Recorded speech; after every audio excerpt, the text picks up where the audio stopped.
tempo para servir a Deus. E ao mesmo tempo eu vejo assim tanta gente, né, que passa a vida, passa o tempo e sem se doar da forma como deveria se doar para o reino de Deus. Uma das minhas brigas com Deus, às vezes, quando eu falo brigas com Deus, isso é um modo figurado de falar, eu tenho consciência de quem eu sou e eu sei que eu vou perder sempre que eu for brigar com Ele, né? Ninguém ganha de Deus em briga alguma. Mas uma das minhas crises, assim, em relação ao reino, é essas questões dos mártires. Esses que, por causa do testemunho, por causa do reino, acabam tendo suas vidas ceifadas num tempo curto na vida e são levados. Eu não consigo, assim, muitas vezes compreender o propósito dos mártires. Porque eu sempre tenho comigo, vocês podem até achar isso meio estranho, mas eu tenho assim comigo, assim, que Deus tem tanto crente para o Senhor matar, tanta gente inútil no reino para o Senhor levar. E aí eu fico pensando, né? Tem uns que Deus leva, mas por que isso? Por que isso? Tem uma outra lista de vários outros que poderiam ser levados. Então, sempre quando eu penso na morte, eu penso nisso, né? Eu já tenho 47 anos, então algumas coisas já está precisando fazer troca de peças, né? Algumas coisas assim, né? A memória está indo. Há 18 anos atrás, quando eu pregava, eu sabia a página do livro que eu citava, o nome do autor, a página, a editora, sabia citar todas essas coisas. Hoje eu tenho que mal ler um livro da Bíblia, às vezes, que eu estou citando ali. Então as coisas começam a caminhar e eu fico pensando, puxa Deus, eu já tenho 47 anos. Eu já estou na fé há 29 anos, caminhando com Cristo, servindo a Ele. Eu fico pensando, poxa, eu começo a fazer a contagem, né? Bom, se eu for viver mais até os 80, né, chutando alto aí, não sei quanto Deus vai me dar de tempo ainda, eu fico pensando nisso, Deus, só tenho mais esse tempo a servir. Quanto tempo ainda tenho para servir o Teu nome? Então eu fico pensando, Deus, qual a serventia que eu tenho no céu? Não sirvo para nada no céu. Já tem bastante gente te adorando lá. Me dê o máximo de tempo que o Senhor puder, para que eu sirva o Senhor até o fim dos meus dias. Esse tem que ser o alvo do nosso coração. Servir a Deus. Para mim, o único propósito, o sentido dessa vida aqui, nesse mundo, é servir o Rei dos Reis. Dar o máximo da minha vida para a glória do nome dEle. Que essa seja a nossa inquietude. Amém? Deus livre a minha vida, Deus livre a sua vida de cair numa zona de conforto, de comodidade, de falta de inquietude no coração. Uma coisa que eu glorifico na pessoa do Espírito Santo é essa questão das inquietudes que Ele traz no nosso coração. Por isso que é tão necessário isso daqui.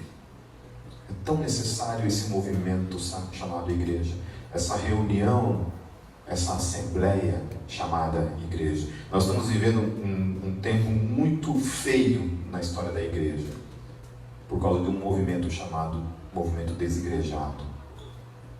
Essa é uma palavra, inclusive, que ela não tem nem sentido.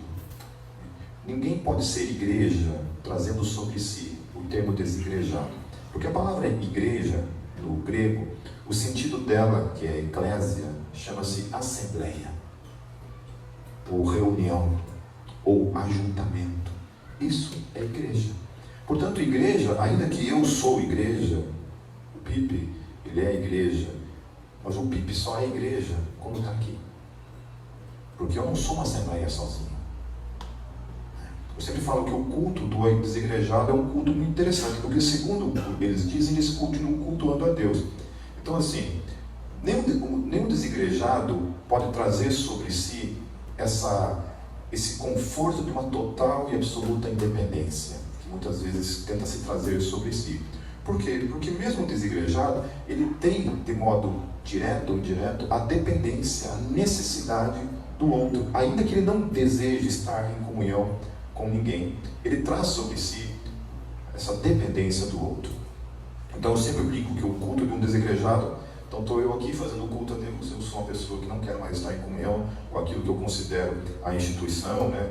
Que no fundo, a instituição é composto de pessoas, amém?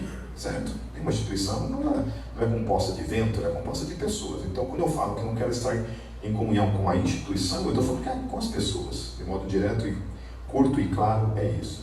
Então, começa o culto lá, né? Boa noite, eu mesmo vou abrir a Bíblia para fazer a leitura, para dar início a esse culto. Eu leio a Bíblia. Se eu não sei tocar um instrumento, lascou. Porque daí como é que eu vou louvar a Deus? Aí eu vou lá, coloco um playbackzinho. Para isso eu já preciso que alguém tenha gravado alguma coisa. Então esquece música, né? A gente não precisa adorar a Deus somente com música. Amém? A gente pode adorar a Deus de outras maneiras.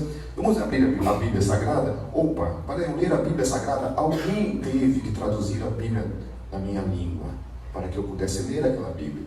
Então eu já tenho a dependência de um hipócrita, né, colocando isso entre aspas, eu dependo que um hipócrita, que eu não quero estar em comunhão, traduza a Bíblia, imprima a Bíblia para que eu possa usá-la.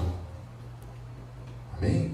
Aí, se eu sou uma pessoa assim, que não tem o dom do discernimento, o dom do ensino, eu preciso que alguém me ensine. E agora eu não tenho quem me ensina, porque eu estou sozinho. E aí, se eu fico doente, eu preciso que alguém ore por mim. Né? Lá na Gólgota a gente tem um momento que a gente ora pelos enfermos, né? A gente chama os enfermos na frente, a gente ora por eles no momento do culto. E quem ora por mim? Quem ora por mim? Para quem eu confesso pecados? Porque a Bíblia fala, confessai os pecados uns aos outros. Quem ora por mim? Para quem eu confesso pecados? A quem eu sirvo? Aí eu tenho o dom de servir, vou servir somente a mim mesmo, porque eu não caminho com ninguém. A quem eu vou servir? E por aí segue toda uma sucessão de falência do quesito a eclésia. Eu não consigo ser igreja sozinho, é impossível ser igreja sozinho. É impossível ser igreja sem estar vivendo a eclésia, que é a assembleia. É quando nós estamos juntos que nós somos uma assembleia. Jesus voltará para buscar a sua igreja, todos nós. O chamado dele nunca foi para mim e para você, que nós vivêssemos algum tipo de cristianismo isolado. Do contrário, nós nos amarmos. Para amar tem que caminhar junto. Você consegue imaginar duas pessoas que casam assim, cada um vai morar, né? Uma proposta, né? Um mora lá nos Maores, o marido mora na Nova Zelândia e uma das filhas continua morando no Brasil, né? Não faz sentido. Não faz sentido. Para que haja amor, para que haja comunhão, para que haja serviço mútuo, Deus me deu dons e talentos não para mim. Deus me deu dons e talentos para que fosse usado na vida de vocês. Amém? E Deus distribuiu dons e talentos na vida de vocês para que vocês servissem uns aos outros e me servissem também. Isso é igreja, é dependência. Amém? Amém, queridos? Eu estive falando ontem a respeito da realidade da igreja wesleyana na Inglaterra. Não somente ela, mas em específico eu citei a igreja wesleyana na Inglaterra. E que, segundo as estatísticas, no ano 2030, essa igreja será extinta da história. Não existirá mais a igreja wesleyana na Inglaterra. Por quê? Estava explicando, porque não se tem mais jovens, só tem a última geração, a pessoa na terceira idade, que mais 10 anos provavelmente não terá mais ninguém. E essa igreja será mais uma das igrejas na história da igreja da Europa que fechará as portas, provavelmente virará ou um museu, ou virará um cinema, ou virará um bar, alguma coisa assim, como é a realidade hoje nas igrejas da Europa. E eu estava falando da minha preocupação em relação à igreja brasileira, e que eu vejo caminhando na mesma direção. Em especial, por causa desse movimento dos desigrejados, né? Essa questão de não desejar mais estar em comunhão. E hoje, segundo o que tem falado, é um movimento que tem mais crescido nesse país. Que tem mais crescido nesse país. Isso a gente tem que refletir acerca disso, fazer uma autocrítica na nossa própria vida, para que essa igreja, a igreja a qual eu pastoreio e as demais igrejas, olhem para as suas realidades. Em especial, meus queridos, a gente deve olhar para a vida dos jovens. Olhe para a vida dos jovens. Eu estava falando da realidade da minha igreja. Minha igreja é uma igreja que começou 100% com jovens. E depois de 18 anos, hoje eu olho para ela assim, 18 anos passou, os jovens naquela época casaram, tiveram filhos, né? E hoje eu olho para a realidade da minha igreja, o único adolescente da igreja é meu filho. de 15 anos. E por que a igreja, que é uma igreja que começou evangelizando, alcançando centenas de jovens, hoje não tem mais jovens? Alguma coisa nós temos falhado. Alguma coisa nós temos falhado. Então, olhem para a realidade dessa igreja. Eu estava conversando com o Gustavo, ele falou que quase não tem jovens nessa igreja. Digo, jovens, 18 anos, 20 anos. Onde estão os jovens nessa igreja? Aonde essa igreja tem falhado nesse aspecto? Aonde a minha igreja tem falhado nesse aspecto? Também nós estamos falando ontem a respeito dessa questão da pessoa do Espírito Santo. O quão relevante é a busca pela pessoa do Espírito Santo. O diferencial que o Espírito Santo era na vida da igreja quando ela começou a sua história nesse mundo. Quando a igreja primitiva deu início, o impulso a esse movimento chamado cristianismo ou igreja, que é a ação do Espírito Santo por meio delas, a gente está falando então a respeito disso, o que causava na vida da igreja. Então nós, fazendo apenas uma recapitulação, essa questão dos dons veio da parte dele, nós não tínhamos isso. Foi ele que deu como um presente, mas irá cobrar de cada um de nós o que nós fazemos com cada dom que ele deu para você. Falamos a respeito da ousadia, que ele dava a capacidade de sermos ousados, mas claro que isso envolvia certos movimentos que eu vou falar mais para frente. A questão do direcionamento, os apóstolos não viviam perdidos igual barata tonta. Não havia nos apóstolos essa questão assim, o que Deus quer na tua vida, Pedro? Não sei. Sabe que eu não sei, pastor, o que Deus quer da minha vida? Chegava para o apóstolo Paulo, o que Deus quer da tua vida? Eu não sei. Estou 40 anos, 20 anos numa igreja, eu não sei o que Deus quer da minha vida. Não havia esse tipo de crise, esse tipo de incerteza no coração daqueles homens. Por quê? Porque era uma vida de oração que trazia direcionamento. Eu sei para onde eu vou. Eu sei o que Deus quer da minha vida. Havia a questão da manifestação do milagre, também de modo muito visível, rotineiro, o tempo todo acontecendo, a manifestação do poder de Deus também. Havia os frutos, que eram frutos disso, dessa comunhão com Deus, acontecia esses frutos. Estava falando das conversões, que eram 3.000, 5.000 conversões. Era algo que acontecia realmente. Os frutos vinham por causa dessa relação com a pessoa do Espírito Santo. E por último, a questão da perseverança. A perseverança que o Espírito Santo, por causa do Espírito Santo, era possível permanecer. Ou seja, ninguém pode viver a vida cristã, meus queridos. Ninguém, nem eu, nem quem que está aqui nessa noite, pode viver a vida cristã se não for por meio do Espírito Santo. É somente Ele que pode imprimir na minha vida, no meu caráter diário, a vida de Deus e me dar graça para perseverar. Em nome de Jesus. Amém. Vamos abrir nossas Bíblias no livro de Atos dos Apóstolos, no capítulo 2.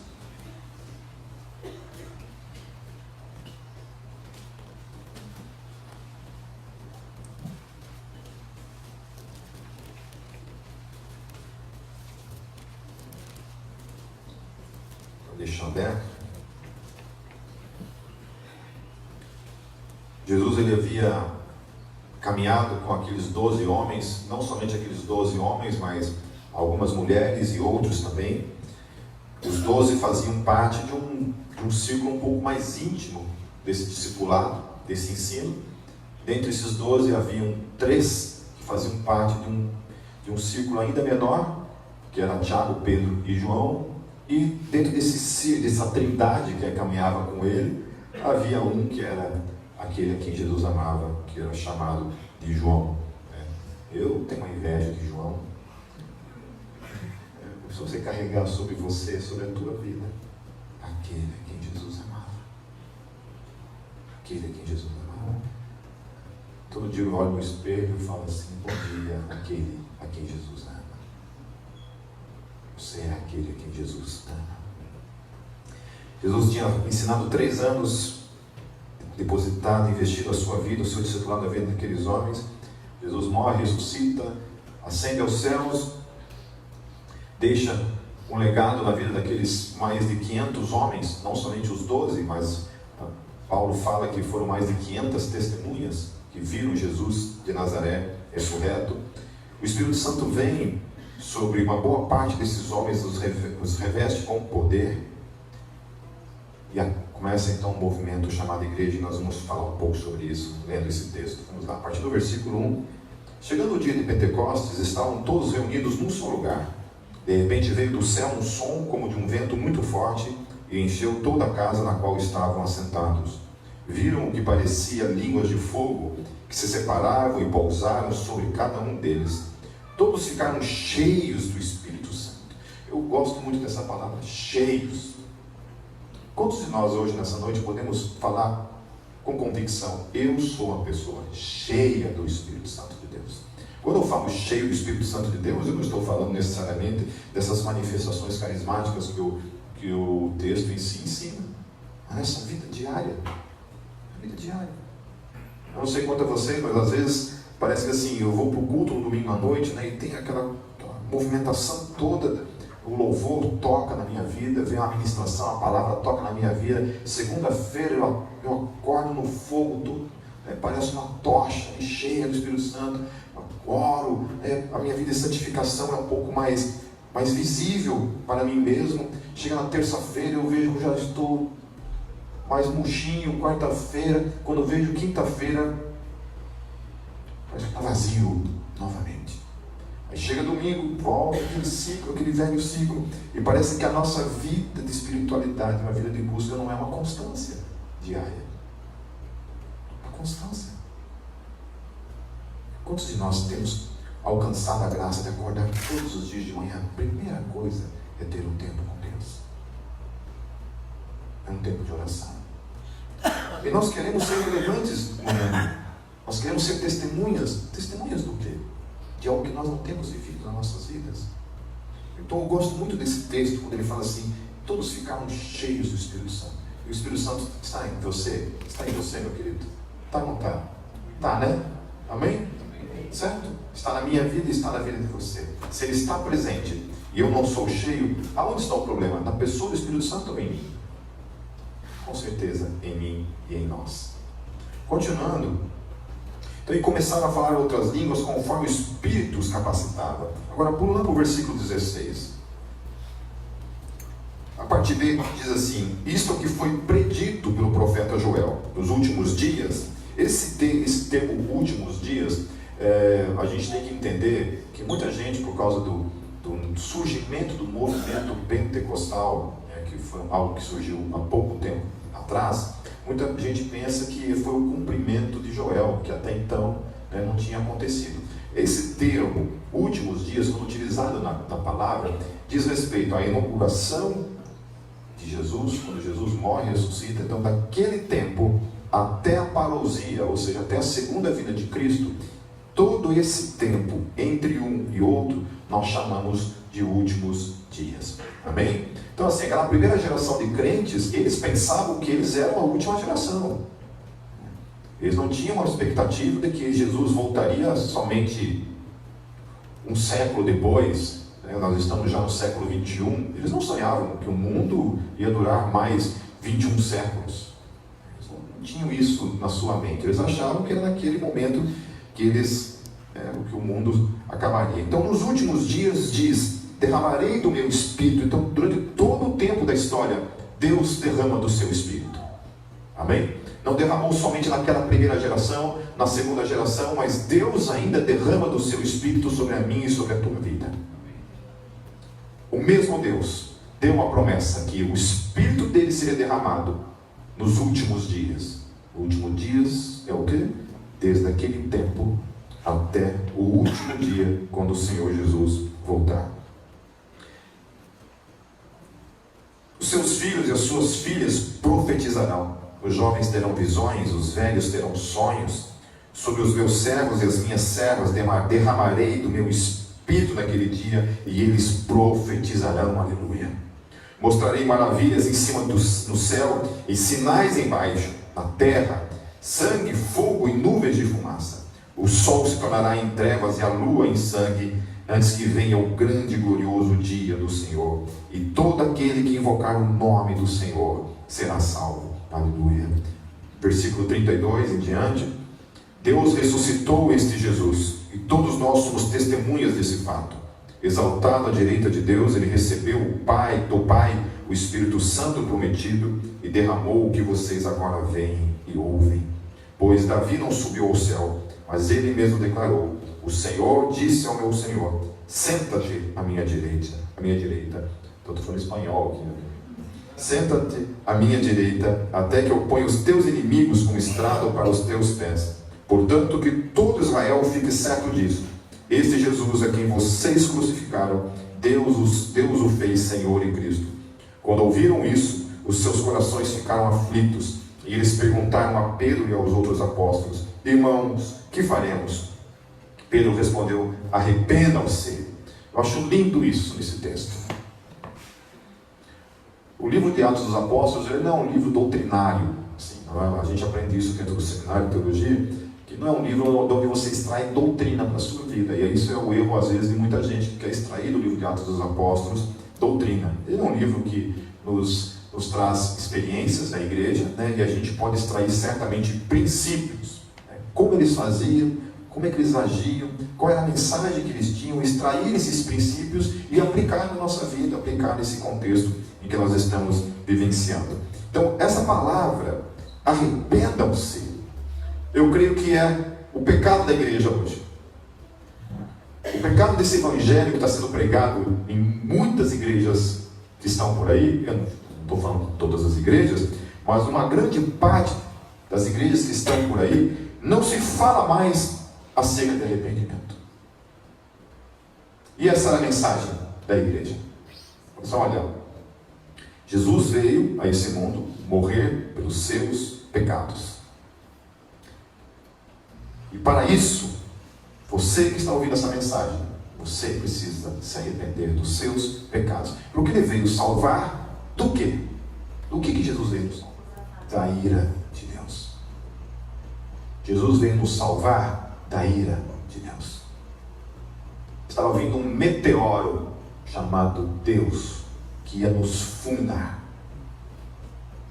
Ia passar por cima da gente, meus queridos, nos atropelar, acabar com a nossa raça por causa do nosso pecado.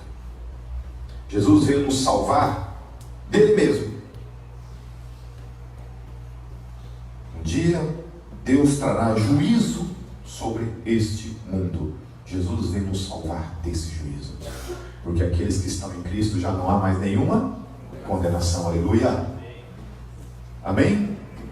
É disso que ele veio nos salvar, dentro, obviamente, dos pecados, nos livrar desse poder do pecado que nos impulsiona todo o tempo para nos afastar de Deus, mas em especial, Jesus veio nos salvar da condenação. E aí é o seguinte, a gente tem uma geração de crentes por aí que nunca ouviram falar disso. Daí assim, Jesus veio, morreu pelos meus pecados e tal, mas é isso. Daí a gente fala ainda para encher a igreja de gente, né? A gente utiliza, fala assim: oh, venha para Deus como você está. Venha para Deus como você está. Não é isso que o Evangelho fala. O Evangelho fala assim: arrependa-se. Tem um momento que eu acho poderoso. Eu fiquei 3 anos pregando na minha igreja, em cima dos 4 evangelhos, e extraindo dos 4 evangelhos, só os evangelhos, extraindo a mensagem de Jesus, o que Jesus estava falando para aquela geração. Arrependa-se, arrependa-se, arrependa-se, arrependa-se. Já começa em João Batista. Arrependa-se. Você precisa se arrepender. Eu preciso me arrepender.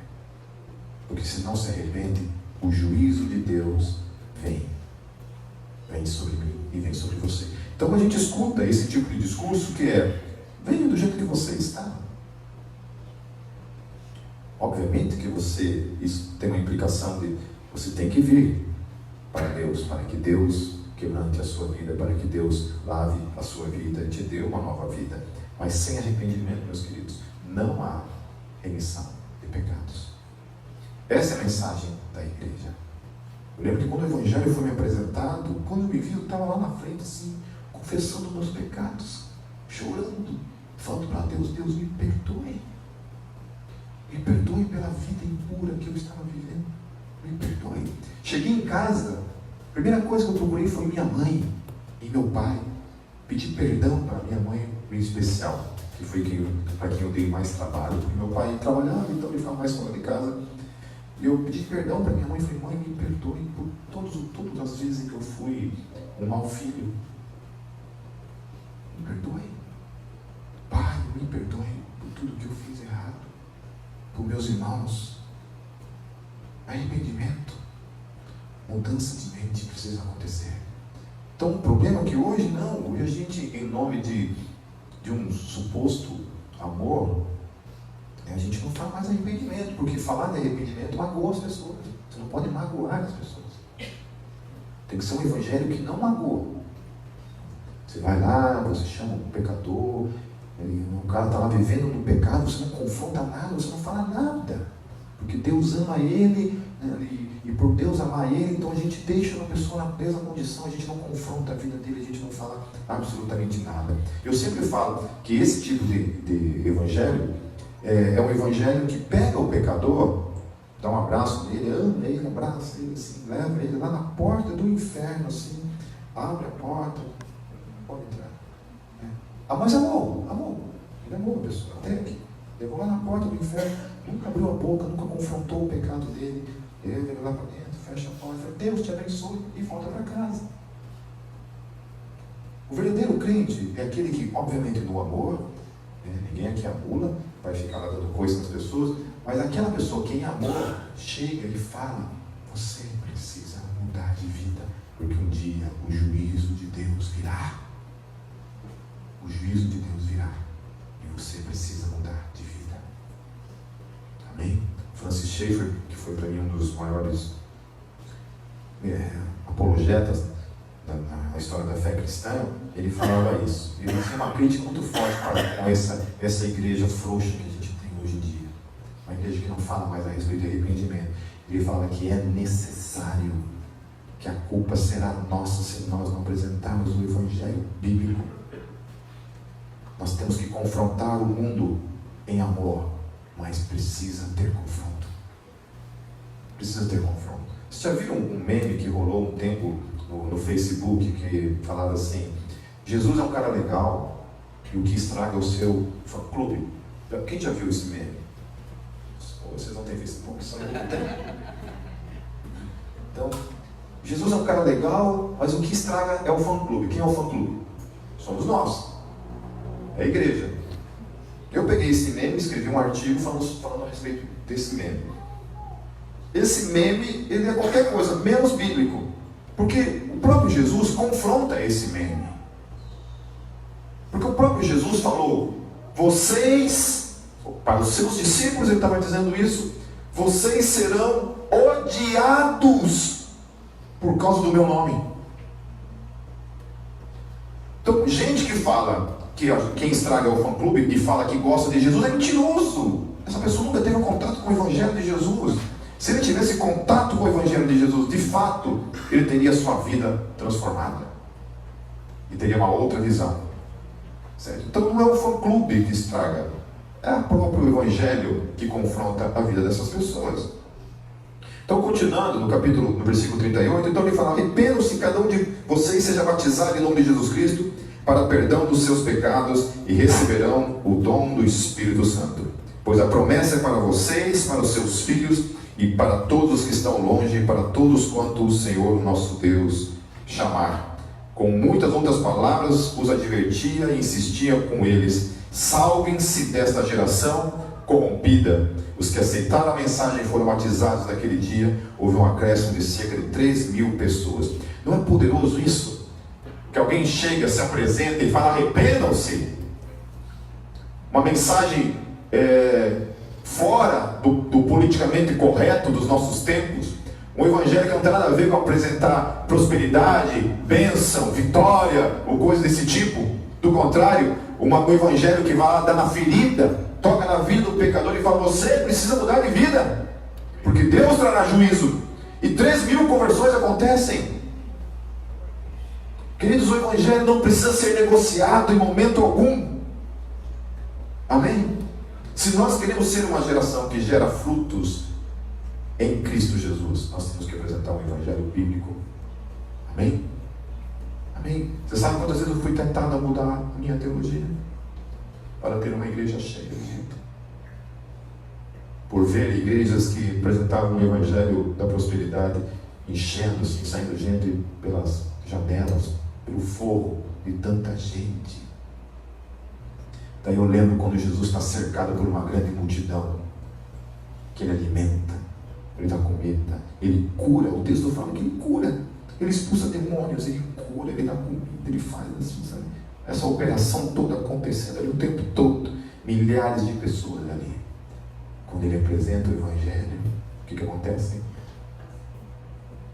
Todos, o texto fala que todos vão embora. E um dos apóstolos chega para assim: Jesus, colocando a linguagem de hoje, menos, muda o discurso, negocia um pouco, sabe? Não precisa ser tão radical assim. Calma, Jesus. Jesus se volta para eles e fala assim: vocês querem ir juntos? Podem ir. E aí que a gente ouve as palavras de Pedro: Senhor, para onde nós iremos? Somente o Senhor tem para nós de vida eterna. Amém? Jesus não estava preocupado com multidões. Ele estava para cumprir o seu chamado, ensinar aquilo que Deus falou para ele falar. E nós somos chamados para fazer as mesmas coisas. Daí, a partir do versículo 42, até que horas que vai? Até as 9? Ou louco? No máximo.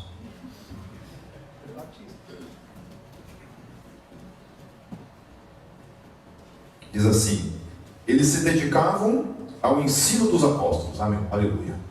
Então não é um ensino qualquer, é um ensino bíblico. Amém? O ensino de quem? Dos apóstolos. E a comunhão, a partir do pão e as orações. Acho que eu não sei qual que é a realidade dessa igreja. Eu estava até citando ontem, né, algumas situações de que eu vivi na minha vida e de outras pessoas que vivenciaram essa realidade de uma vida de oração, né? Mas sempre foi um problema a realidade que eu encontrei nas duas igrejas em que eu fiz parte na minha vida. Eu fiz parte da igreja presbiteriana do Brasil, aqui em Foz do Iguaçu, durante muito tempo da minha vida, me converti nessa denominação, e depois como pastor lá em Curitiba, na minha igreja. Gente do céu, olha, você fazer o povo orar, difícil. Daí as pessoas não querem orar, daí elas vêm sobre você, sobre o pastor, e falam assim: ai pastor, você tem que fazer alguma coisa. Eu falei: sim, querido, nós temos que fazer alguma coisa. O que é? Precisamos orar. Aí quando você fala em orar, aí o cara pula fora. Ele gosta muito de cobrar, mas essa parte que é prostrar-se de joelhos e buscar a face de Deus, porque sem Deus nós não podemos fazer nada. Repita comigo: sem Deus nós não podemos fazer nada. E como é que a gente chama Deus para fazer algo? Orando. É quando a gente reconhece que Deus, sem o Senhor eu não posso fazer nada, eu preciso do Senhor na minha vida. Deus, tem um amigo meu no trabalho que eu quero alcançá-lo. Me use. Venha comigo, coloque as palavras na minha boca, me ajude, me dê estratégia, me dê formas, maneiras de alcançar essa pessoa. No versículo 43, todos estavam cheios de temor. Eu gosto dessa palavrinha, temor também.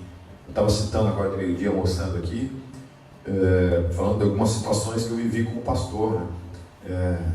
Eu estava falando dessa falta de temor que muitas vezes você encontra em algumas pessoas que você fica até meio assustado. Eu tinha uma menina que chegou no nosso meio, e ela falou, estava num culto lá acontecendo, e a menina chegou assim: ai, ore por mim, porque assassinaram o meu irmão. Todo mundo ficou em choque, né? E começou, nos comovemos por ela, e começamos a orar por ela e clamar pela família. Eu parei o culto, começamos a orar ela e fazer essa oração intercessória por ela e pela família. No outro dia descobrimos que era mentira. Quase que eu matei ela, a gente orava de verdade. A infeliz tinha mentido para nós, né? Aí eu citei uma outra situação, um rapaz da igreja estava meio sumido. Liguei para ele e falei assim: e aí, fulano, tá sumido, cara, faz tempo que não te vejo e tal. falei assim, minha mãe morreu. Eu falei, pô, cara, por que você não me falou isso? A gente podia estar junto com você. Pois é, fiquei chateado, não falei nada e tal. Então tá bom, cara, se precisar de alguma coisa aí, fala pra gente. Eu falei, tá. Aí deu uns 3 dias, depois eu liguei de novo, né? Falei, ei, Flávio, como é que você tá, cara? Vou ligar com essa intenção de ver como é que ele estava, né? E quem atendeu foi a irmã dele. Falei assim, o fulano está aí? Ela falou assim, não está em casa agora, né? Falei, pois é, ele me falou que a mãe de vocês morreu. Ela, minha mãe morreu? Minha mãe morreu. Quase que eu mato a menina, né? Também. Minha mãe morreu? Eu falei assim, morreu. Morreu, faz dias já, né? Faz dias já, falei, né? Ela, não, tá doido? Quem falou isso? Na hora. Falei, mais um para matar, né? Já tinha a menina que não queria matar, mais uma matar. E é mentira, entende? Daí eu falo assim, meu Deus do céu, essas pessoas não têm medo de Deus? Não tem temor a Deus? Porque eu gosto disso, sabe? Parece que a gente tem uma geração que perdeu o medo de Deus. Não tem temor a Deus. Eu tenho sim um tremor dentro de mim. Eu amo a Deus, me achego a Deus, mas, cara, parece que a gente perdeu o temor. E tem muita gente por aí que perdeu o temor. Tem brincado com Deus. Então todos estavam cheios de temor e muitas maravilhas e sinais eram feitos pelos apóstolos. Todos os que criam, eu gosto disso, todos os que criam, mantinham-se o quê?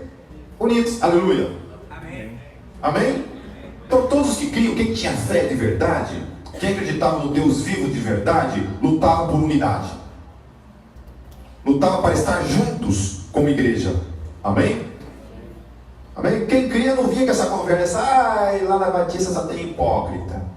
Então não quero mais saber de crente na minha vida. Você crê, meu filho? Creio. Então você está junto. Mas não quero estar junto. Então você não crê. Então vai para o diabo. Não, mas eu quero Jesus. Então tem que estar unido. Tem que caminhar junto. Tem que estar aqui. Essas pessoas acham que só elas têm dificuldades de se relacionar. Elas acham que só elas, os outros pisam no dedão delas. Eu estou há 19 anos na fé. Se eu fosse olhar para pessoas e desistir da fé cristã, eu tinha desistido na primeira semana. Eu tinha desistido no retiro que eu fui, eu era punk, né? Eu estava falando para ele que eu era punk, eu usava aquelas roupas lindas, né? E estava lá e quase ninguém conversou comigo o retiro todo. Então, se eu fosse olhar para pessoas, eu nunca mais aparecia na igreja. Não, você tem que olhar para Jesus. Aí sim. Então, todos os que criam mantinham-se unidos e tinham tudo em comum, vendendo suas propriedades e bens, e distribuíam a cada um conforme a sua necessidade.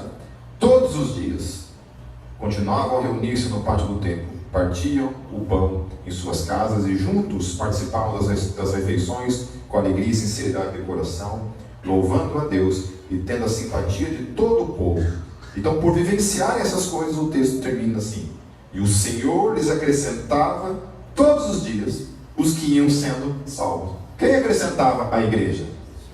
O Senhor. Não é o Gustavo, não é a Júlia, não é ninguém. Cada um de vocês que está aqui nessa noite, quem acrescenta é Ele. Deus me acrescentou. Amém? Então a ação é de quem? De Deus. Então quando a igreja opera e faz a sua parte nesse projeto do reino de Deus, que é orar, buscar a Deus, buscar a comunhão, vencer os seus conflitos, né? Muitas vezes é engolir sapo. Eu já perdi as contas das vezes em que eu tive que pedir perdão para as pessoas, estando certo. Tudo certo. Eu sempre conto que eu tinha um presbítero na minha antiga igreja,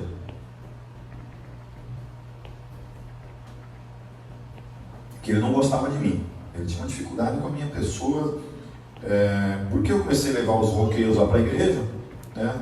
E a igreja, isso começou a quebrar um pouco o padrão, né? Que eu tinha cota para punk naquela igreja, né? Essa cota era era eu. Eu no máximo. Daí quando eu comecei a levar os roqueiros lá, os caras cabeludos, os caras com as camisetas pretas, cheias de caveira, uns negócios esquisitos, ele atravessou, né? E aí o louvor também, naquela época, começou a ser um louvor assim mais avivado. Antes não podia nem bater palmas, mas a partir de então começou a ser um louvor mais avivado. Então assim, eu era atravessado, assim, eu era a figura carimbada dele. Então às vezes eu chegava no culto lá, ele estava com a cara virada para mim. Eu cumprimentava ele assim, ficava a mão no vácuo, assim, esperando, assim, disfarçado, assim, disfarçava para não passar vergonha. E muitas vezes, então, daí, ficava aquilo me incomodava, uma inquietude no coração, assim, e eu falei, aí eu orava assim, Deus, o que eu faço? Daí o Espírito Santo falou assim, vai lá e pede perdão. Eu falei, perdão do quê? Eu não fiz nada. Vai lá e pede perdão, não vou.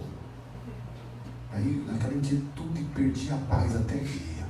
Eu chegava para ele assim, irmão, eu vi que você não me cumprimentou, você não me olhou na minha cara, eu te fiz alguma coisa? Eu falei, irmão, você... Aí ele falava um monte de coisa na minha cara, então tá, eu quero te pedir perdão, então, né? Perdão em nome de Jesus. Eu falei, então tá lá, beleza, vai lá. Aí eu saía com as primeiras pernas, ia lá, sentava, em nome de Jesus. Eu tive um diretor no meu seminário, que o cara era faca na cadeira. Você tinha que pisar em ovos, assim, tinha que acordar todo dia, assim. A minha classe tinha 23 alunos quando começou, 6 concluíram. A grande maioria foi expulsa do seminário, porque ele era assim, tolerância zero. Se ele falasse assim, Valmir, vai lá lavar o banheiro agora. Eu falei, agora não, daqui 5 minutos já era. Arruma tuas malas e pode ir embora. E era assim, na hora acontecia, às vezes estava tendo aula de manhã, né? Na hora do almoço, cadê o seminarista? Né? O diretor mandou embora. Era assim. Então, tolerância zero. Então, assim, em nome da unidade, pelo reino, tem que engolir sapo muitas vezes. Amém? Eu acho poderoso quando Paulo fala assim, considerai os outros superiores a você. Amém? Então assim, você não é a cerejinha do bolo, nem eu. Nós não somos melhores do que ninguém. Deus nos chamou para sermos servos. O meu pastor ele sempre fala que uma das tragédias da igreja é ter perdido como referência na sua vida a bacia e a toalha. Nós perdemos, a gente perde tudo, né? A gente vai perdendo tudo, todos os símbolos poderosos da fé cristã nós vamos perdendo. A gente vai perdendo a cruz, então a pregação já não é mais sobre cruz, a pregação está voltada para a bênção, sobre prosperidade, a cruz não se anuncia mais, a cruz não é mais falada, a gente perde a cruz como referência.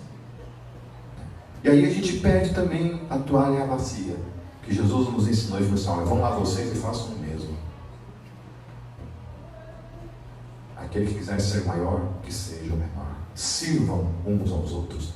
Esse é o chamado cristão, o chamado do serviço um ao outro. Amém? Então, queridos, olhando para esse texto, o que nós podemos extrair nesse texto é que a vida normal da igreja, ela consiste em 3 ações. A primeira ação diz respeito à vida de oração. Não sei como está a sua vida, vocês não sabem como está a minha vida de oração. Mas esse é o primeiro problema, se tem um problema que precisa ser resolvido com urgência na minha e na tua vida. A não ser que você ou eu pensamos assim, eu não estou nem aí com nada. Eu não quero ser relevante coisíssima nenhuma, eu não vejo a hora de morrer, acabar a vida de uma vez, ir para o céu, eu quero viver a minha vida, não quero incômodo com ninguém, eu quero ficar no meu cantinho, sossegado. Se você é uma pessoa que se encaixa nesse perfil, ignore tudo isso. Continua na mesma. Então ore, não busque. Continua na mesma. Ora se não. Se você é uma pessoa que está aqui nessa noite e você sente uma inquietude, falando, puxa, eu queria ser tão relevante.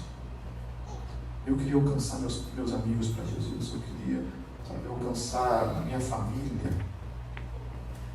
Eu queria. Então a primeira coisa para sermos relevantes, o que fazia diferença naquela igreja, aquela igreja era uma igreja que orava. Era uma igreja que orava. Sem oração, meus queridos, esqueçam, nada vai acontecer. Mas se vocês orarem, vocês verão grandes coisas acontecendo. Em nome de Jesus. O segundo é que eles tinham um conhecimento profundo também das Escrituras. Por isso que o texto fala que eles permaneciam e se dedicavam ao ensino dos apóstolos. Os apóstolos tinham algo para ensinar para eles. E eles bebiam dessa fonte, eles comiam disso para crescerem. Então, a vida de oração, ela proporciona para a minha vida esse tipo de conhecimento, que é o conhecimento místico das coisas. Uma vez a minha esposa em casa, estou só citando um exemplo, minha esposa estava em casa fazendo polenta. Eu não sei como que ela foi tirar a polenta da panela para jogar no prato e caiu a polenta em cima do braço dela. Mas uma polenta assim, naquela temperatura máxima, né? Ela tinha desligado e jogou, no que jogou, não sei como, a polenta caiu em cima do braço dela. Assim. Ela começou a gritar. Eu estava no quarto, vim correndo, o que está acontecendo? A polenta caiu no meu braço, está queimando, está doendo. Eu falei, então peraí. Comecei a orar, e peguei no braço dela assim, eu orei e falei assim, Senhor Jesus, tem misericórdia, eu orei agora. Eu orei por aquilo ali. Ela, na hora assim, ela estava gritando, ela parou assim. Ela abriu o olho assim, meio que não acreditando no que estava acontecendo, mas o braço dela assim, diante dos nossos olhos assim, aquela vermelhão todo assim, na hora assim, foi mudando de cor, voltou na cor normal. Aleluia. Queridos, o milagre nós só experimentamos quando nós temos uma vida de oração. Quando nós nos dedicamos a orar. Claro que Deus pode usar a tua vida em qualquer momento, segundo a sua soberania, segundo a sua graça. Talvez você não seja uma pessoa que ore muito, e além um dia você ora e você vê um milagre acontecendo. Amém? Mas, coincidências ou não, as coincidências do milagre acontecem mais na vida de quem ora. É quem ora que experimenta mais. Então essa forma de experimentar Deus por meio da oração acontece quando você ora. Quando você ora. Tem um cara que faz parte da missão a qual eu faço parte, que é a missão Style, que esqueci o nome dele agora, então branco total. Ele é um cara assim, lá na Alemanha, quando a gente tem nossa escola todo ano na Alemanha, e aí quando a gente vai orar, vai fazer evangelismo na cidade de Dresden lá, então a gente está lá fazendo evangelismo e ele é o cara que chega assim, chega para as pessoas e fala assim, você precisa de uma oração? Posso orar por você? E ele vai orando, então assim, nem sempre acontece, né, do milagre acontecer, mas nós vimos o milagre acontecendo muitas vezes, diante dos nossos olhos, porque ele é uma pessoa que tem ousadia, uma pessoa que ousa orar pelas pessoas, é uma pessoa que ora muito, tem muito tempo, passa muito tempo com Deus, portanto Deus o usa mais. Amém? Então quer ser usado por Deus? Primeira coisa, ore. Seja uma pessoa de oração.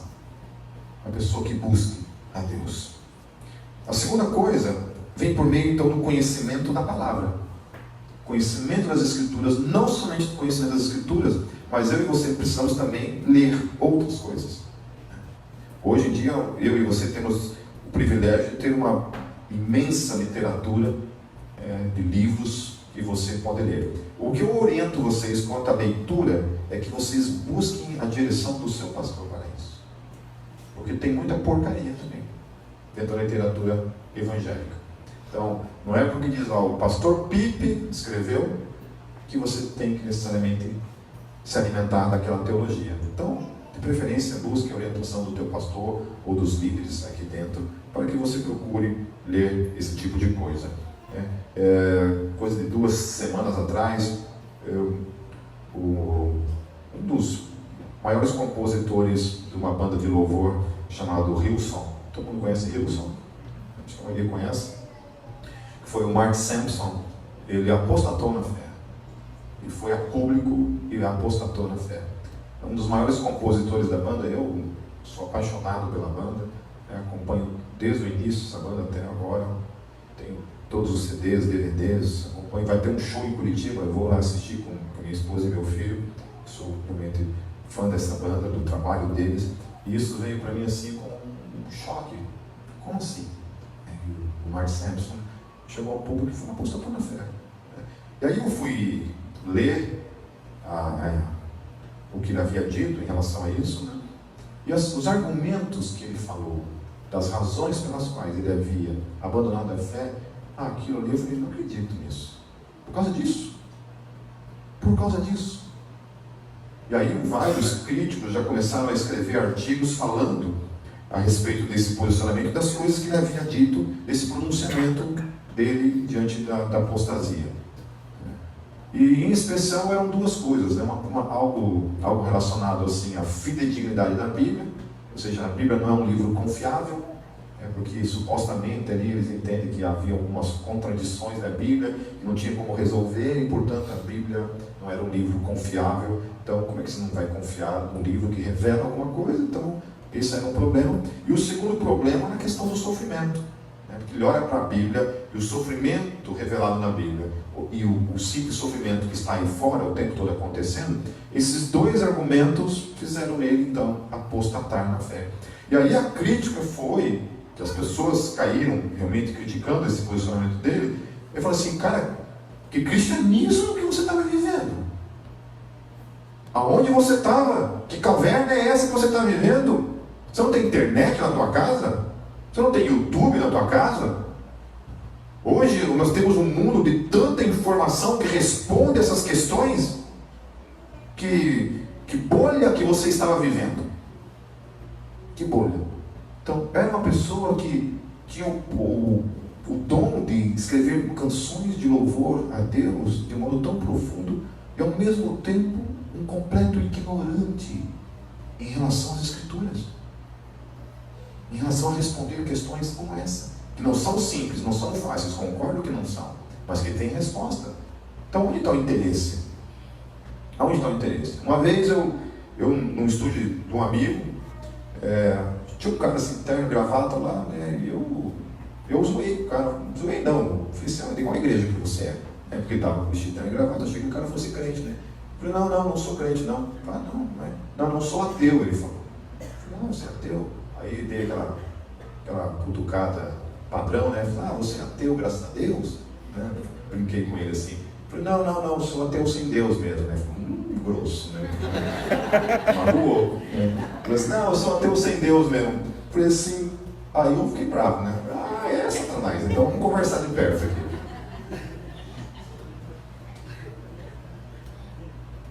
Aí eu falei para ele assim: mas cara, como é que você chegou a essa conclusão que Deus não existe? Aí ele começou a falar algumas coisas, eu falei assim: então deixa eu te falar uma coisa. E eu comecei a apresentar todas as evidências científicas, arqueológicas, a fidedignidade da Bíblia, as questões históricas a respeito da ressurreição de Jesus. Um cara chamado N.T. Wright escreveu um livro dessa grossura aqui, ó, A Ressurreição do Filho de Deus. Todas as evidências históricas que comprovam que Jesus de Nazaré ressuscitou dentre os mortos. Fui lá e falei, apresentei todas as evidências da fé cristã para ele e fui embora. Um tempo depois, um amigo que é dono do estúdio falou: Pipe, lembra do ateu lá? Aquele miserável lá, lembro. Né? Assim, sabe o que aconteceu com o cara? Não, se converteu. Estava na igreja. Diz que aquele dia, depois da conversa com você, ele foi atormentado por casa. Diz que eu balancei toda a estrutura de ateísmo que ele tinha na vida dele. Então a segunda coisa, sabe, queridos, que existe um tipo de conhecimento que você só adquire lendo, estudando, não tem jeito. Não existe lá que nem a Matrix, lá, né, um disquete, né, não tem um disquete que você come e toda a informação simplesmente entra para dentro de você. Não tem como. Para ter o conhecimento, eu precisei dedicar muito tempo da minha vida lendo o tempo todo. Às vezes gastava 6 horas por dia lendo. Minha esposa ficava quase louca comigo, falava: ou os livros ou eu. Não, Brasil, você. Aí tinha que diminuir um pouco mais o tempo de leitura, mas precisava ler, estudar. Isso começou com um desafio quando eu me tornei um evangelista de rua. Então os caras vinham com umas perguntas assim, que falavam: ai rapaz, como é que eu vou responder esse cara? Não sei o que falar com esse cara. Aí eu falava assim: não, calma aí, vou dar uma estudada e depois eu respondo. Daí ia, comprava um livro, né, na época não tinha nem internet. Entendia para o meu pastor, perguntava para o meu pastor: pastor, o que eu falo? Tal, e ele me ajudava também, voltava para responder aquilo, mas precisava estudar. Hoje, se você me perguntar assim: Pipe, você tem alguma dúvida? Eu não tenho nenhuma dúvida, meus queridos. Eu não estou falando isso assim de uma maneira assim soberba, coisa desse tipo. Então eu falo uma coisa que é verdadeira. Eu não tenho nenhuma dúvida na minha relação às questões de Deus, em relação à minha fé. Eu não tenho uma dúvida, meus queridos, que a fé cristã é 100% verdadeira. Que não há nenhum pensamento, nenhuma religião, nenhuma filosofia comparável à fé cristã. Que a fé cristã é a única verdade que há sobre a face da terra. Eu tenho uma convicção absoluta disso. Eu desafio qualquer pessoa a me demonstrar o contrário disso. Amém? Então, o que esse texto nos desafia é isso, que eles se dedicavam, eles tinham uma proposta para apresentar. Paulo ele falava isso, assim, olha, vocês têm que estar prontos para responder a razão da vossa fé.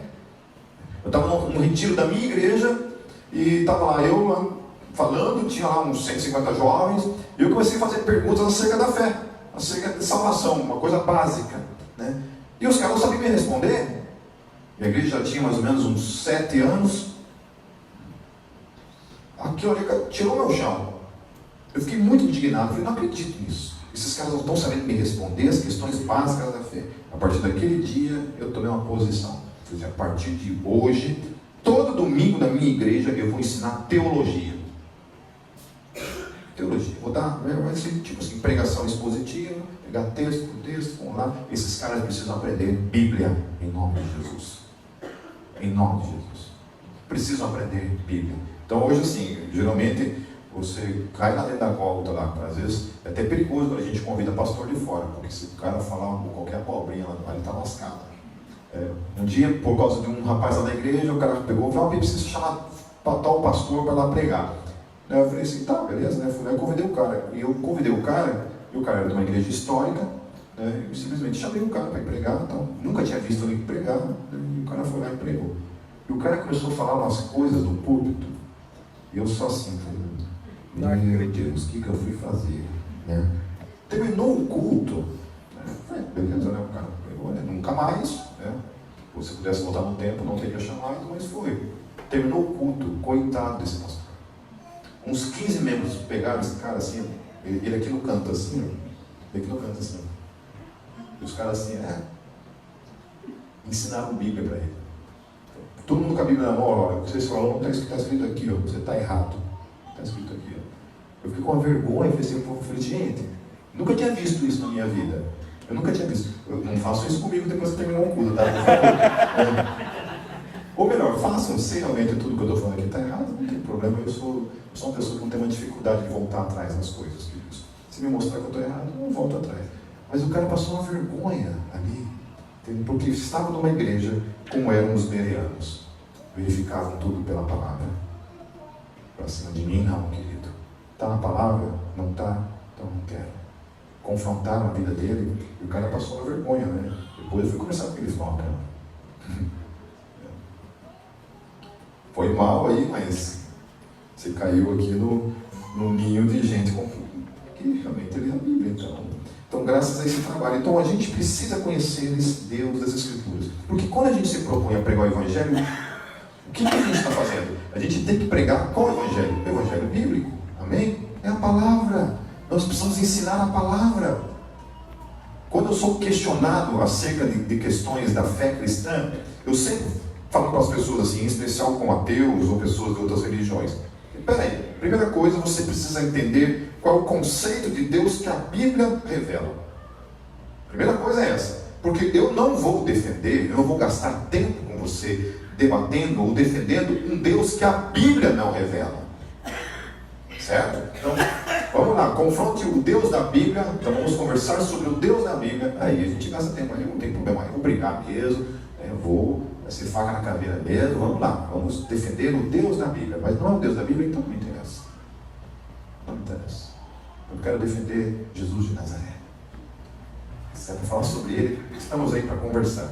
Agora, é porque eu ouvi um pastor falando lá, não importa o que ele falou, eu quero saber o que a Bíblia fala em relação a isso. Então esse é o segundo tipo de conhecimento que eu e você devemos ter na nossa vida. O primeiro é o fruto da oração, é uma vida de oração, conhecer esse Deus que traz sobre você o poder para operar milagres, para operar maravilhas nesse mundo, que é o que essa igreja tinha. Amém? Essa igreja estava lá, chegava, tinha um paralítico, levanta e anda. Tinha um cego, volta a enxergar. Tinha alguém morto, ressuscite. Era essa igreja que experimentava o poder de Deus. Mas também era uma igreja que conhecia a palavra. Quando apresentava, Paulo, por exemplo, quando é chamado, Paulo não era um ignorante. Paulo era um mestre em teologia. Então Deus utiliza a vida desse homem, que era um homem que tinha uma profundidade teológica e foi o responsável por escrever a maioria dos livros do Novo Testamento. Pedro, que era um apóstolo mais íntimo de Jesus, escreveu 2 cartas. Paulo, que nem estava entre os 12, é chamado depois, por causa da sua base teológica que tinha, como um rabino que era, criado aos pés de Gamaliel. Deus usa aquela revelação e revela Jesus dentro daquela revelação. E nós temos hoje as cartas de Paulo. Agora o terceiro, queridos, para encerrar, o terceiro tipo de conhecimento que eu queria tratar nessa noite é o conhecimento que se dá por meio da obediência. Nós podemos orar, nós podemos ter profundidade de conhecimento bíblico, essas duas coisas, mas se eu não ir para a ação, essas duas coisas vão ficar aqui. Agora, quando você vai, meu querido, as coisas acontecem. Então, há um tipo de experiência em Deus que só acontece nesse ato de ir. Eu estava uma vez na frente da minha igreja, não da Gólgota, mas da Igreja Presbiteriana do Brasil, ali na Avenida Brasil. Lembra dessa igreja que tinha na Avenida Brasil? A antiga, que foi depois demolida. Eu estava na frente da igreja, assim, tinha acabado o culto de jovens no sábado à noite. Eu estava sentado assim na escadaria. E naquela região, acho que até hoje deve ser assim, será? Tinham muitas prostitutas, né? Mulheres de programa, tinham várias assim, que ficavam ali. E tinha uma que estava bem na esquina, assim, da igreja, assim. E na hora o Espírito Santo falou assim, vai lá e fala com ela. Obviamente que eu não queria ir. Eu não. Vai. Então tá, então vamos. Eu cheguei, abordei ela e falei, boa noite. Eu posso falar com você 3 minutinhos, rapidinhos? E olha, se eu estiver te incomodando, você fala que eu vou embora. Mas posso falar com você? Eu falei, não pode falar.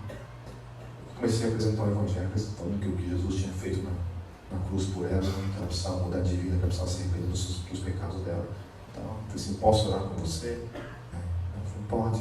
Então, eu orei com ela, ela confessou Jesus ali naquela noite. E, amém, despedi e fui embora. E eu estava na igreja um outro momento, orando. Durante a semana a gente se reunia para orar lá, os jovens. Eu estava orando e um dos presbíteros falou assim, Pedro, tem uma moça que quer falar com você. Eu falei assim, tá bom. Eu ouvi, era ela. Eu falei, oi, tudo bom? Tudo bom? Ela, então eu queria vir aqui para falar com você que naquele dia, depois que eu conversei com você, eu não consegui continuar ali. Eu fui para casa e na segunda-feira eu fui atrás de um emprego. Eu consegui um emprego. A minha patroa cedeu uma casa no fundo da casa dela, onde eu moro com minha filha. E eu queria dizer isso, eu sou muito grato a Deus. E agora eu estou frequentando uma igreja. Querida, a obediência é tudo. Quando Deus fala, vá, faça, vai e faça. Que aí você vai experimentar uma outra coisa em Deus. Você vai ver as coisas acontecendo. Tinha um missionário, o Vitor Hugo, uma vez veio em Foz do Iguaçu. E assim, chegava alguém na igreja que eu via que era bênção, caminhava, grudava no carro. Não, esse cara eu quero andar. Aí o Vitor Hugo era evangelista de rua, ele foi lá naquele hospital, acho que é Santa Casa, ali perto do cemitério. Nossa, eu sou velho. 47 anos, né? E o cemitério tem, lá no centro de evangelismo, né? Aí chegou no pronto-socorro, assim, né? O Vitor Hugo, assim, boa tarde. Uma atençãozinha de vocês aí, eu queria falar uma coisinha, né? Aí todo mundo ali, cheio de gente no pronto-socorro, assim, né? Eu lá, 18 aninhos ali do lado, assim, aquela carinha de tombo ali. Então, uma atenção de vocês, eu queria falar um negócio, tá certo? Posso falar? Posso falar então? Agora o Pipe aqui vai falar um negócio pra vocês. Eu Você vai lá e fala, meu, aquela vergonha, assim, eu não sabia nem falar, engasguei tudo, eu nem lembro o que eu falei lá. Não sei se eu falei de Jesus, o que eu falei lá. Eu sei que assim, situações como essa que a gente vivencia, aí depois ele conseguiu autorização para a gente entrar no hospital e a gente foi quarto por quarto assim, orando pela vida das pessoas. Mas eu preciso me dispor. Eu preciso sair da minha zona de conforto, meus queridos. Se eu quero experimentar Deus, o Deus vivo agindo por meio da minha vida, eu preciso ir. Eu preciso ter uma vida de oração, encher-me do Espírito de Deus por meio da vida de oração. Eu preciso ler a palavra, buscar sustento para a minha vida, conhecimento teológico mesmo. Não tenha medo desse negócio, sabe, teologia. Né? Quando eu era fazer o seminário, eu fiz nos anos 90, algumas pessoas falaram assim, Pipe, não faça seminário, porque seminário, pessoa que estuda teologia fica louca. Fica louca. Ou então se desvia da fé. Eu falei, o que tem na teologia assim, que faz as pessoas, ao invés de amarem mais a Deus, se desviar? E realmente, tem coisas ali que você tem que lidar ali, que você não está acostumado, mexe mesmo com a tua mente. Incontáveis vezes eu entrei em crise teológica, assim, porque eu acreditava em coisas que eu fui ver depois que não eram nem bíblicas. Eu falava assim, Deus, mas eu ensinei isso. Deus, eu preguei sobre isso na minha igreja. Eu sei. Seu herege. E aí, tua sorte não estamos tendo essa inquisição, senão você ia para a fogueira. Experimentar Deus, meus queridos. Eu tenho uma banda, e uma vez a gente foi tocar em Assunção, e minha banda é uma banda de punk rock, né? E toca no meio dos punks, né? A gente não toca na igreja, a gente toca lá no mundão mesmo, lá nos botecos, nos lugares assim, nem passe perto. Mas a gente ia. E a gente estava em Assunção, tocando, e assim, todas as vezes que a gente tocava, o nosso vocalista, né, era evangelista também, ele pregava, ele falava nos cultos, né, nos shows, a gente pregando todo o show. Então assim, estava tudo certo. Todas as vezes que eu pegava o microfone que eu ia falar, assim, da terra para lutar com um bêbado. Não tinha nem um bêbado ali. Era eu falar, já aparecia da terra, assim, saía das trevas, assim, um bêbado. E já começava, cala a boca, e começava a me xingar, e cuspir em mim, jogar cerveja, alguma coisa. Todo show. Lá em Assunção não foi diferente, só que lá não era um, brotou 100, assim. Todos os bêbados que estavam lá, na hora que eu fui falar, levantaram e começaram a me xingar. E jogar cerveja. Então a gente tocando e se desviando das latinhas, assim, tocando e saindo, né?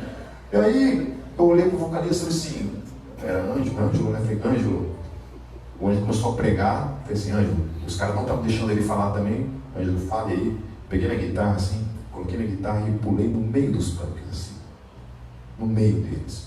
E chamei todos eles, vem cá, vocês todos aqui. E comecei a pregar o evangelho para eles. Porque existe uma coisa no movimento punk que é a liberdade de expressão.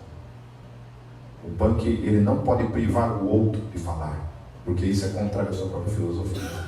E eu falei assim, e eles queriam me calar, eu falei assim, você não pode me calar, porque eu tenho a liberdade de expressão. E comecei a apresentar o evangelho para eles. Naquela noite, meus queridos, a maioria daqueles punks oraram para a gente, confessando Jesus. Vamos, quer experimentar Deus? Obedeça. Pregue o evangelho. Ore pelas pessoas. É só assim que a coisa acontece. Se vocês soubessem quem eu era, a pessoa que eu era, a vergonha que eu tinha, as limitações que eu tinha na minha vida. E pelo simples fato de ir obedecer às coisas que eu via acontecendo, meus queridos. As incontáveis vidas que foram alcançadas por obedecer a Deus. E eu não me acho melhor do que ninguém, não me acho melhor do que ninguém. O que eu estava falando ontem foi assim, se Deus usou a minha vida, Deus pode usar a tua vida. Pode. Tem nada em mim que é melhor do que você. Nada em mim é melhor do que você. Deus pode te usar. Mas não se esqueçam disso.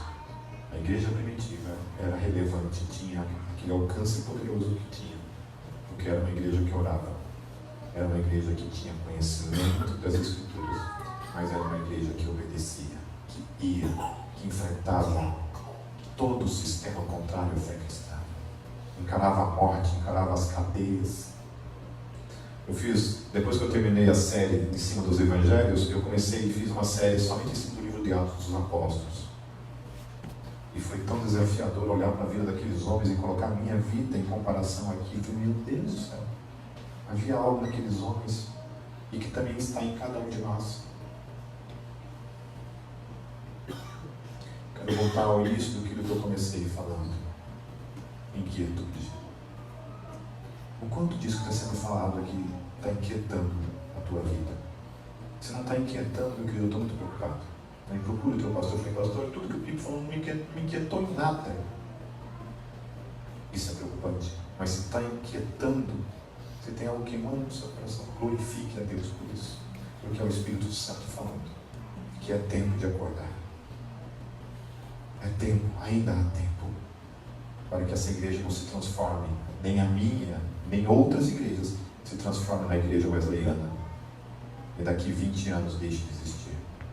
Queremos comemorar não somente 44 anos, mas 100 anos de história. 1000 se for necessário. Espero que Jesus não volte, que não demore tanto, né? Mas comemorando, sendo relevante, gerando frutos, sendo uma igreja que ora. Então, eu não sei, aqui tem a adoração, nas quartas. Eu sei que é difícil, viu? Sair de casa na quarta-feira e orar. Eu sei que é difícil. Mas pague esse preço, meu querido. Eu não sei, eu não gosto de usar esse termo, né? Pagar que preço que nós pagamos? O que nós fazemos para pagar o preço diante de tudo que Ele fez por mim e por você? Saia de casa, saia do seu comodismo e venha orar. E você verá. Em especial, ore, leia e obedeça. Em nome de Jesus. Deus os abençoe, meus queridos. Quero orar por vocês.